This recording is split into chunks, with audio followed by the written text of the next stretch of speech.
নতুন নতুন গল্প পেতে সবাই চ্যানেলটি সাবস্ক্রাইব করুন। সন্তানদের ইচ্ছা পূরণ করতে পারো না, আবার বাবা হয়েছে। যদি একটা ভালো জীবনই দিতে না পারবে, তাহলে জন্ম দিয়েছিলে কেন? বাবার টেবিলে বসে সকালে নাস্তা করছিলেন মুনিফ কিবরিয়া। আজ সকালে ঘুম থেকে উঠতে একটু দেরি হয়ে গেছে, শরীরটা একটু খারাপ। ষাট ঊর্ধ্বে মুনিফ কিবরিয়ার চোখে মুখে বয়সের ছাপ বেশ স্পষ্টভাবে ফুটে উঠেছে। ফর্সা মুখে, গাল ভর্তি দাড়িতে মেহেদি দেওয়া, চোখের নিচে তার কালি জমেছে। দু চোখে তার অসীম ক্লান্তি, যেন এবার তিনি একটু বিশ্রাম চান। যৌবনকালের মতো তার মাথার চুল ঘন কিংবা কালো কোনোটাই নেই।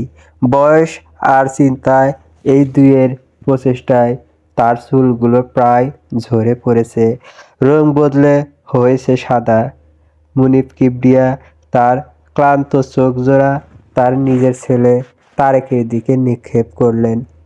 কত কিছু যেন তিনি বলতে চাইলেন, তার নিজেরও যেন কত অভিযোগ জমা ছিল।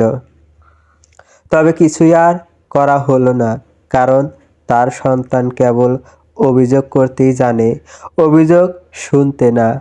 মুনিফ কিবরিয়া ভীষণ শান্ত গলায় ছেলেকে উদ্দেশ্য করে বললেন, কি বলতে চাইছো? তোমাদের জন্ম দিয়ে আমি ভুল করেছি? তারেক পুনরায় রাগান্বিত গলায় বলল, সেটাও বুঝতে পারছো না? বয়সের ভারে এতই অবুঝ হয়ে গেছো তুমি? নিজেকে তো খুব অবুঝ দেখাচ্ছ, তবে টাকার বেলায় তো ঠিকই বোধ বুদ্ধি কাজ করে তোমার। রান্নাঘরে পরোটা ভাজছিলেন সুফিয়া বেগম।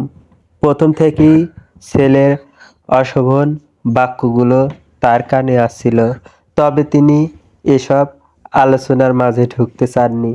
তার দৃঢ় বিশ্বাস নিজের স্বামীর প্রতি যে তিনি সবটা সামলে নিতে পারবেন। তবে উনি ক্ষণকালের জন্য ভুলে বসেছিলেন যে তার স্বামীর বয়স হয়ে গিয়েছে, দুর্বল হয়ে গেছে এখন। ছেলে মেয়েদের এত কথার জবাব তিনি আর এখন দিতে পারেন না। চুলাটা বন্ধ করে দিয়ে কড়াইয়ের উপর পরোটাটা রেখেই তিনি রান্নাঘর থেকে বেরিয়ে এলেন।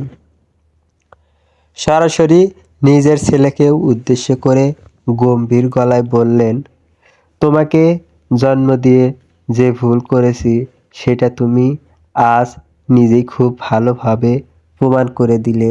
বিশ্বাস করো, তোমার জন্মের আগে যদি আমি জানতাম একদিন তুমি নিজের জন্মদাতা পিতাকে এভাবে কাঠগড়ায় দাঁড় করাবে, তবে আমার গর্ভেই তোমায় আমি মেরে ফেলতাম।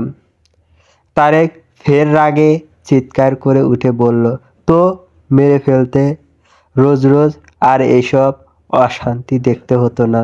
ছোটবেলা থেকে প্রত্যেকটা বিষয়ে বাধা, ছোট বড় সব ক্ষেত্রে তোমাদের সিদ্ধান্ত অনুযায়ী চলা, অভাবের দোহাই দিয়ে পছন্দের জিনিসগুলো হাতছাড়া করা, এসব করতে আমি ক্লান্ত হয়ে গেছি। সুফিয়া বেগম এবার আর নিজের রাগ নিয়ন্ত্রণ করতে পারলেন না। ছেলের দিকে তেড়ে এসে সপাটে একটা চড় বসালেন। সুফিয়া বেগম রাগে কাঁপতে কাঁপতে বললেন, আর একটা কথা বললে এখনই রান্নাঘর থেকে বটি এনে তোর শখ পূরণ করব আমি। কি দেয়নি তোদের? ছোটবেলা থেকে সাধ্যের বাইরে গিয়ে সব কিছু দিয়েছি। তোরা জানিস তোদের বাবা মার সামর্থ্য কীরকম? মধ্যবিত্ত পরিবারের জন্ম নিয়েও তোরা বড়লোকি চালচলনে অভ্যস্ত হয়ে গিয়েছিস। বড় স্কুলে পড়িয়েছি, বেসরকারি কলেজে পড়িয়েছি, বেসরকারি ভার্সিটি থেকে পড়িয়েছে। আর কি চাস? এবার কি বাবা মার রক্ত বিক্রি করে টাকা নিবি? তাহলে যা, মেরে ফেল আমাদের। তারপরে আমাদের শরীরে যে অংশ বিক্রি করা যায়, সেগুলো বিক্রি করে টাকা নিয়ে নিস। তারেক দু হাত মুষ্টিবদ্ধ করে নিজের রাগটা নিয়ন্ত্রণ করার চেষ্টা করল। তারেকের চোখে মুখে নিজের ভিতরে জমে থাকা ক্রোধটা ফুটে উঠল। মুনিফ কিবরিয়া এগিয়ে এসে স্ত্রীকে শান্ত করার চেষ্টা করলেন, তবে সুফিয়া বেগম যেন আজ নিজের ভিতরে জমে থাকা সব রাগ প্রকাশ করবেন বলে ঠিক করেছে। অনেকদিন হলো তিনি চুপ করে আছেন, তবে আপাতত আর কিছু বলার সুযোগ পেলেন না। কলিং বেল বেজে উঠল। স্ত্রীকে শান্ত হতে বলে মুনিফ কিবরিয়া নিজে গিয়ে দরজাটা খুলে দিলেন। দরজা খুলতেই সায়েরের হাস্যোজ্জ্বল মুখটা দেখতেই মুনিফ কিবরিয়ার মুখে হাসি ফুটে উঠল। সায়ের বিনীত স্বরে সালাম দিল মুনিফ কিবরিয়াকে। মুনিফ কিবরিয়া সালামের জবাব দিয়ে বললেন, তুমি এখনো বাড়িতে যে বাবা, কলেজে যাওনি? কলেজ তো কাল থেকে যাব আব্বা, আসলে কিছু কথা ছিল আপনার সাথে। হ্যাঁ বলো। সায়ের পকেট থেকে একটা খাম বের করে মুনিফ কিবরিয়ার দিকে এগিয়ে দিতেই হিতস্ত গলায় বলল, আসলে আব্বা, আগামীকাল তো কলেজে নতুন জয়েন করব, বেতন পাবো সামনে মাসে। এদিকে 3 মাসের বাড়ি ভাড়া বাকি আছে। আমার কাছে সামান্য কিছু টাকা এসেছে, আপাতত এটাই রেখে দিন। পুরোটা একবারে দেওয়া আমার পক্ষে এখন সম্ভব হবে না। আমি বেতন পেলে আপনাকে বাকি টাকা দিয়ে দেব। সায়েরের কথাটা তারেকের কানে যেতেই রাগে ওর শরীর জ্বলে গেল। সায়েরের ন্যাকামো দেখে। সায়েরের কথাটা সুফিয়া বেগমের কানেও গেল। উনি দরজার দিকে এগিয়ে এসে কপট রাগ দেখিয়ে সায়েরকে উদ্দেশ্য করে বললেন, তোমায় কি আমরা কখনো জোর করেছি ভাড়ার বিষয়ে? তোমার 3 মাসের বাড়ি ভাড়া বাকি রইল নাকি 3 বছরের ভাড়া বাকি রইল? আমরা কি সেই নিয়ে কখনো তোমায় কথা শুনিয়েছি? সায়ের তাড়াহুড়ো করে দুদিকে মাথা নাড়িয়ে বলল, না তো। ভিতর থেকে তারেক গলা উঁচিয়ে বলল, সেজন্যই তো এখন ইচ্ছে করে অভাব দেখায়। তোমরা ছাড় দিয়েছ, এখন ভাড়াটাও ঠিক করে পাও না, কি হবে তোমাদের দিয়ে? মুনিফ কিবরিয়া আর তার স্ত্রী দুজনে একসাথে চোখ গরম করে তারেকের দিকে তাকালো। বাধ্য হলো তারেক থামতেই দুজনে আবার সায়েরের প্রতি দৃষ্টিপাত করলো। মুনিফ কিবরিয়া ঠোঁটে হালকা হাসি ফুটিয়ে তুলে সায়েরকে উদ্দেশ্য করে বললেন, এই টাকাটা আপাতত তুমি তোমার কাছেই রাখো।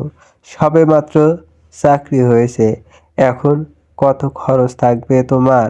সামনের মাসে বেতন পেলে বরং তুমি পুরো টাকাটা দিয়ে দিও। সায়ের চুপ করে দাঁড়িয়ে রইল কিছুক্ষণ।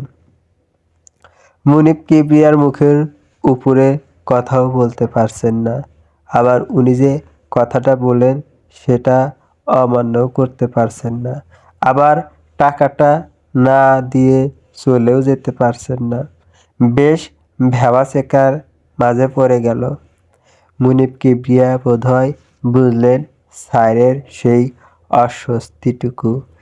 সেই সাথে তিনি এও বুঝতেন, যদি এখন তিনি টাকাটা না নেন তবে সায়েরের বোধহয় আত্মসম্মানে একটু হলেও আঘাত লাগবে।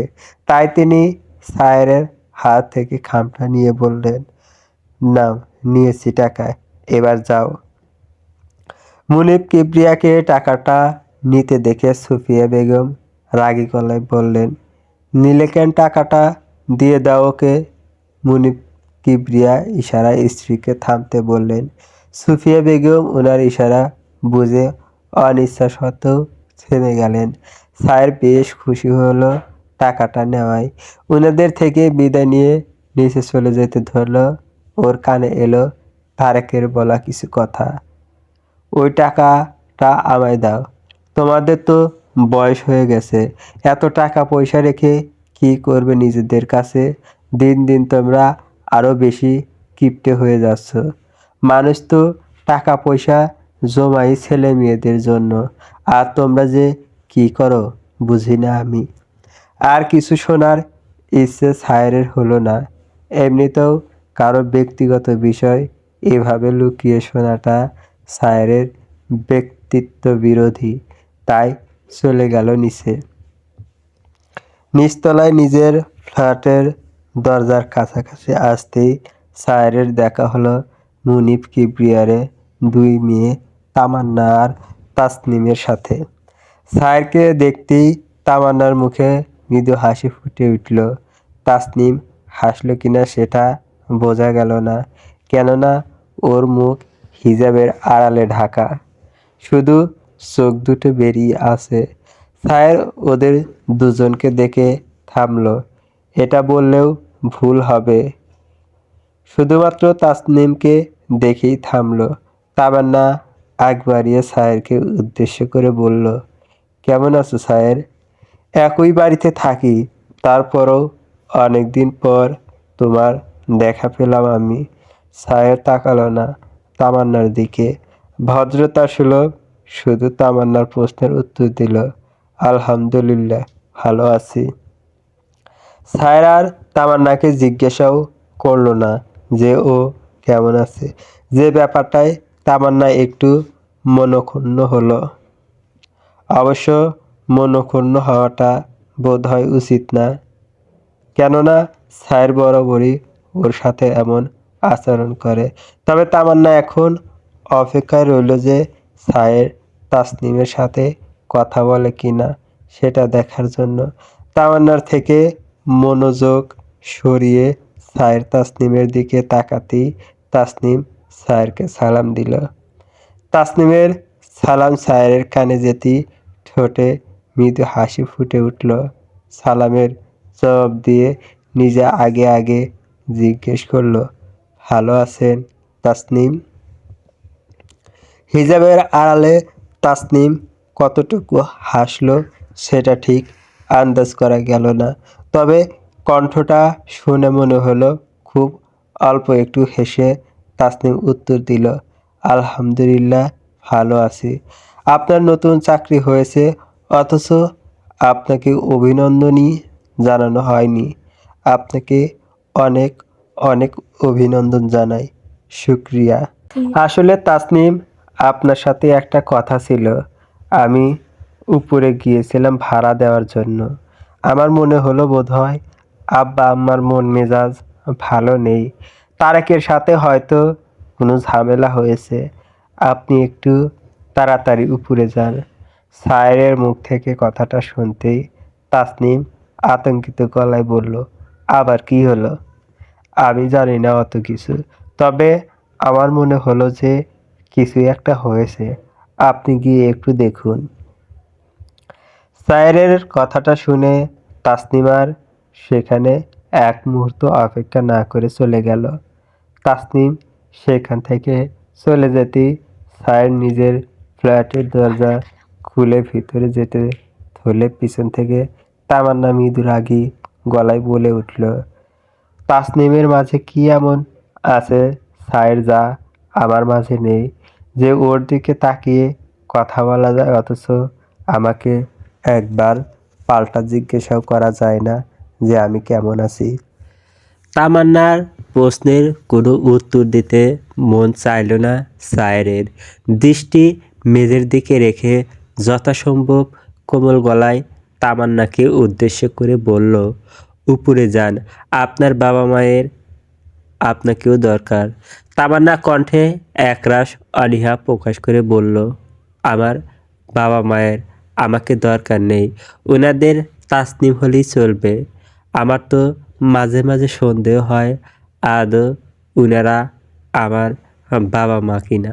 খুব সহজে বাবা মা পেয়ে গেছেন তো, তাদের খেদমত করার সুযোগ পেয়েছেন, তাদের ভালোবাসা পাচ্ছেন, সেজন্য সুযোগটা কাজে লাগাতে পারছেন না। আমার মতো অনাথ হলে বুঝতেন। আপনার কথা অনুযায়ী যদি ধরেও নেই উনারা আপনার নিজের বাবা মা নন, তাও শুকরিয়া আদায় করুন যে পর হওয়া সত্ত্বেও আপনাকে ঘরে এনে এতগুলো বছর খাইয়ে পরিয়ে মানুষ করেছে। তামান্না বিরক্তিকর গলায় বলল, তোমার এত জ্ঞান দেওয়ায় আমার ভালো লাগে না। যে প্রশ্নটা করলাম সেটার তো উত্তর দিলে না। বলো না, তাসনিমের মাঝে কি এমন আছে যা আমার মাঝে নেই? কেন তাসনিমের সাথে ভালোভাবে কথা বলা যায় আর আমাকে জিজ্ঞাসাও করা যায় না যে আমি কেমন আছি? একটু আগে যদিও সায়ের ভেবেছিল যে তামান্নার এই কথাটার কোনো উত্তর দিবে না, তবে এখন মনে হচ্ছে উত্তরটা দেওয়া উচিত, নয়তো তাসনিমকে ছোট করা হয়ে যাবে। কেননা সায়েরের মতে তাসনিমের তুলনা তামান্নার সাথে করা মানেই তাসনিমকে ছোট করা। ঠোঁটে মৃদু হাসি ঝুলিয়ে বলল, তাসনিমের সাথে কথা বলি তার কারণ উনার সাথে কথা বলা যায়, উনার দিকে তাকিয়ে উনার সাথে কথা বলা যায়। আর আপনার সাথে কথা বলি না তার কারণ আপনার সাথে কথা বলা যায় না। আমি তো যতটা সম্ভব নিজের চোখের হেফাজত করি, সেজন্য আপনাকে যতটা সম্ভব এড়িয়ে চলার চেষ্টা করি। আপনিও নিজেকে তাসনিমের মতন করে গড়ে তুলুন, যেন আপনার সাথে কথা বলতে অস্বস্তি না হয়। তবে নিশ্চয়ই আপনার সাথেও কথা বলবো। সাহেরের কথাটা তামান্না ঠিক বুঝলো না, কিংবা হয়তো বুঝতে চাইলো না। কি বলতে চাইছো তুমি? আমার সাথে কথা বলতে অসুবিধা হয় মানেটা কি? আমার পক্ষে যতটুকু আপনাকে বোঝানো সম্ভব আমি বোঝানোর চেষ্টা করেছি। এরপরও যদি আপনি না বোঝেন তাহলে আমার পক্ষে আর বাড়তি কিছু বলা সম্ভব নয়। সেটা আমার এখতিয়ারের বাইরে বলে আমি মনে করি। শুধু এতটুকুই বলবো, আপনার চালচলন, আপনার ব্যবহার, আপনার অঙ্গভঙ্গির জন্য আমার আপনার সাথে কথা বলতে অস্বস্তি হয়। আসি। কথাটা বলে ছায়ের দরজা লাগাতে ধরলে তামান্না তাচ্ছিল্য গলায় বলল, তোমরা তো এমনভাবে মেয়েদের দেখতে পছন্দ করো, তবে এখন এত সাজু সাজার কি আছে? আজকাল এমন পোশাক না পরলে তোমরা ছেলেরা তো বলো আমরা নাকি ব্যাকডেটেড, বুড়ি খালাম্মা বলে ডাকো। তোমরা দেখতে চাইলে দোষ নেই, আর আমরা নিজেদের মন মর্জি মতো পোশাক পরলেই দোষ। ছায়ের খিসে দু চোখ বন্ধ করে নিল। কথাটা শুনতে খুব লজ্জা লাগলো। জানে না তামান্না কি করে এই কথাটা অনায়াসে বলে দিল। ছায়ের নজরে তামান্নার যতটুকু সম্মান ছিল এই কথাটাতে যেন সেটুকু শেষ হয়ে গেল। সব পুরুষ যেমন আমার মতো চোখের হেফাজত করে না, এটা ঠিক, তেমনি সব মেয়েও আপনার মতো নিজের সম্মান স্ব-ইচ্ছায় বিলিয়ে দিতেও স্বস্তি বোধ করে না। সবাইকে এক করার কোনো মানে হয় না। আপনার নিজের ভদ্রতা আপনার নিজের কাছে, আমার নিজের ভদ্রতা আমার নিজের কাছে। তবে আজ আপনাকে একটা কথা বলি, আমার সাথে কথা বলতে হলে মার্জিত ভাষায় কথা বলবেন, নয়তো অনুগ্রহপূর্বক বলবেন না। কথাটা বলে ছায়ের তামান্নার মুখের উপরে ঠাস করে দরজাটা বন্ধ করে দিল। তামান্নার মনে হলো ছায়ের যেন ওর গালে কষিয়ে একটা চড় লাগালো। ঠিক এতটাই অপমানিত বোধ করলো তামান্না। তামান্নার এসব ভাবনার মাঝে ফোনটা বেজে উঠল। ব্যাগ থেকে ফোনটা বের করে দেখলো আরিফ কল করেছে। তামান্না ফোনটা রিসিভ করতেই অপর পাশ থেকে আরিফ বলে উঠল, আজ ভার্সিটিতে এলে না কেন? কোথায় ছিলে সকাল থেকে? একটু থতমতো খেলো তামান্না। তবে আগে থেকে যে অজুহাত ঠিক করে রেখেছিল সে অনুযায়ী বলল, আমার বোনের কলেজে একটা অনুষ্ঠান ছিল, সেখানেই গিয়েছিলাম।